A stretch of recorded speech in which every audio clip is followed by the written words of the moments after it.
خلافت کے خاتمے کے بعد امت کی حالت ایسی ہو گئی جیسے زیر پرورش بچہ اپنے والدین کے سائے سے محروم ہو جائے۔ خلافت کے خاتمے کے ساتھ ہی استعماری طاقتیں بھوکے بھیڑیوں اور گدھوں کی طرح امت مسلمہ پر حملہ آور ہو گئی۔ خلافت اور جہاد سے کانپنے والی پوری دنیا کی ابلیسی طاقتیں بالآخر مسلمانوں کو پارا پارا کرنے میں کامیاب ہو گئی۔ مقامات مقدسہ اغیار کے قبضے میں چلے گئے۔ عالم عرب میں اسرائیل جیسی ناسور ریاست نے جنم لیا۔ پاکستان دو لخت ہوا۔ افغانستان میں قتل و غارت گری کا آتش فشاں پھٹا۔ بابری مسجد نے چیخو پکار کی۔ وادی کشمیر مسلمانوں کا مقتل بن گئی۔ عراق کھو گیا۔ لبنان خون میں نہا گیا۔ شام اور برما کے مظلوم مسلمانوں کے خون سے ہولی کھیلی گئی۔ مسلمان یتیم اور لاوارث ہو گئے، مگر اب مسلمان یہ سب کچھ بھول گئے۔ السلام علیکم ناظرین، خلافت عثمانیہ کے خاتمے کے بعد امت مسلمہ کی حالت اس یتیم کی مانند ہو گئی جو طاغوتی طاقتوں سے تنہا چومکھی لڑائی کے لیے ان کے حوالے کر دی گئی، یعنی جو جدھر سے چاہے اسے تھپڑ مارے۔ مصطفیٰ کمال کے حکم سے آخری خلیفہ عبد المجید کو سوئٹزرلینڈ جلا وطن کر دیا گیا۔ خلافت کے خاتمے کے بعد امت کی حالت ایسی ہو گئی جیسے زیر پرورش بچہ اپنے والدین کے سائے سے محروم ہو جائے اور خود غرض دنیا میں اپنی بقا کی جنگ لڑنے کے لیے تنہا رہ جائے۔ خلافت کے خاتمے کے ساتھ ہی استعماری طاقتیں بھوکے بھیڑیوں اور گدھوں کی طرح امت مسلمہ پر حملہ آور ہو گئیں۔ انہوں نے اس امت کا خون چوسنے کے لیے ہر حربہ استعمال کیا، اسلامی شریعت کو معطل کر دیا۔ یہودی ساہوکاروں نے بڑی عیاری، چالاکی اور شاطرانہ چالوں سے نظام خلافت تہس نہس کر کے پوری دنیا پر سرمایہ دارانہ نظام مسلط کر دیا۔ مسلمانوں کے لیے یہ بہت بڑا سانحہ صرف اغیار کے ہاتھوں ہی نہیں بلکہ ان کے اپنے نادان دوستوں کا مرہون منت بھی رہا ہے۔ خلافت عثمانیہ کے خاتمے کے ساتھ ہی استعماری طاقتیں اور قوتیں امت مسلمہ کے سر پر تلوار بن کر لٹک گئیں۔ 23 برس کی کھٹنائیوں اور جاں فشانی کے بعد سیدنا رسول کریم صلی اللہ علیہ وآلہ وسلم نے امت کو جو مکمل نظام اور قوانین عطا کیے تھے وہ خلافت راشدہ کے سنہری دور کے بعد آگے آنے والے تربیت یافتہ لوگوں کے ہاتھوں سے گزرتے گزرتے مصطفیٰ کمال تک پہنچے اور اس کے ہاتھوں تمام ہو گئے۔ 3 مارچ 1924 کی صبح خلافت کے خاتمے کے ساتھ ہی زمام حکومت اغیار کے سپرد کر دی گئی۔ برطانوی سیکرٹری خارجہ لارڈ کرزن کے بقول ترکی تباہ کر دیا گیا ہے، اب وہ کبھی اپنا عہد رفتہ بحال نہیں کر سکتا کیونکہ ہم نے اس کی روحانی طاقت یعنی خلافت اسلام ختم کر دی ہے۔ خلافت کے سقوط کے بعد اس کی سرزمین کو چھوٹی چھوٹی ریاستوں میں تقسیم کر دیا گیا۔ ہر ریاست کو اپنا آئین، قانون، قومیت اور جھنڈا دیا گیا۔ اسلام کی عادلانہ معیشت کو مغرب کے سرمایہ دارانہ نظام سے بدل دیا گیا۔ مسلمانوں کے معاملات کی نگرانی اسلامی حکومت کی بجائے سیکولر کردار کے حکومتی ڈھانچے کے ذریعے کی جانے لگی۔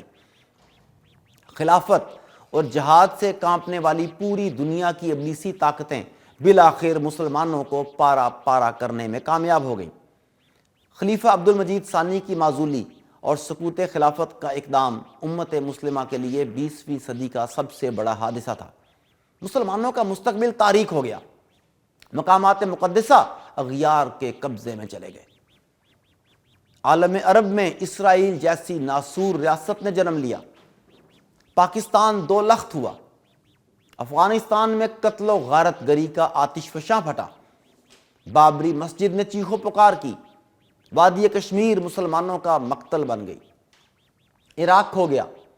لبنان خون میں نہا گیا۔ شام اور برما کے مظلوم مسلمانوں کے خون سے ہولی کھیلی گئی۔ مسلمان یتیم اور لاوارث ہو گئے۔ قرآن کی بے حرمتی اور توہین رسالت مغربی حکومتوں کی سرپرستی میں جاری ہو گئی۔ مغرب نے لبنان میں نہتے مسلمانوں پر بم برسائے۔ فلسطینیوں پر عرصہ حیات تنگ کیا گیا۔ کشمیر کے مسلمان ہندوستانی فوجوں کے ظلم کا شکار ہوئے۔ ان حادثوں سے بڑھ کر سانحہ یہ ہوا کہ کبھی کوئی چیز اتنی جلدی فراموش نہیں کی گئی جتنی جلدی مسلمانوں نے اپنے اس مرکز اتحاد کو دل و دماغ سے محو کر دیا۔ وہ مرکز جو ان کے اتحاد کی علامت تھا، جس کے ذریعے یہ اپنے مسائل کے حل کے لیے عملی اقدامات اٹھایا کرتے تھے۔ خلافت ان کی دینی اور سیاسی ضرورت ہوا کرتی تھی۔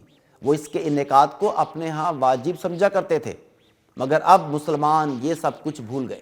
یوں محسوس ہوتا ہے کہ خلافت کے بعد ہر آنے والا دن مسلمانوں کے لیے کوئی نئی قیامت لے کر اترتا ہے، لیکن ابھی تک کچھ مسلمان یہ معلوم نہیں کر پائے کہ آخر ایسا کیوں۔ حقیقت یہ ہے کہ خلافت مسلمانان عالم کے لیے ڈھال تھی، خلافت جہاد کی علم بردار تھی، وہ عالم کفر کے لیے ننگی تلوار تھی۔ خلافت ختم ہوئی، وہ مسلمانوں کے اتحاد کی چابی تھی جو توڑ دی گئی اور اس کے ٹکڑے سمندر میں گم ہو گئے۔ خلافت کی ڈھال کو استعمار نے مصطفیٰ کمال کے ساتھ مل کر توڑ ڈالا اور مسلمانوں کی وحدت کو پارا پارا کر دیا۔ آج مسلمان اپنی تاریخ کے اس افسوسناک سانحے کو اس طرح یاد نہیں کرتے جیسا اس کو یاد رکھنے کا حق ہے۔ اگر وسیع تناظر میں دیکھا جائے تو یہ کہنا ہرگز غلط نہیں ہوگا کہ خلافت کا سقوط دراصل مسلمانوں کی 13ویں صدی کی شان و شوکت کا خاتمہ تھا، ان کی عظمت، تحفظ اور مسلمانوں کی وحدت کا خاتمہ تھا۔ سقوط خلافت کے بعد مسلمان پوری دنیا میں عزت و تعظیم سے محروم ہو گئے۔ اس کے بعد دنیا میں مسلمانوں کا کوئی پرسان حال نہ رہا۔ مسلمان بے قیمت، آسان ترین شکار اور مال مفت بن کر رہ گئے۔ جس کے جی میں آئے مسلمانوں کو لوٹے، مارے، ذبح کرے یا پکڑ کر جیلوں میں بند کر دے، کوئی پوچھنے والا نہیں۔ مسلمانوں کے اتحاد کی آخری نشانی اور ادارہ خلافت کو کچلنے کے بعد خلافت عثمانیہ کے آخری عثمانی خلیفہ عبد المجید ثانی کو سوئٹزرلینڈ جلا وطن کر دیا گیا۔ ترکی میں اسلام کی جگہ سیکولرزم کا نفاذ ہوا۔ اسلام کی ایک ایک نشانی کو دارالخلافہ استنبول یعنی اسلام بول سے ہٹانے کا عمل شروع ہوا۔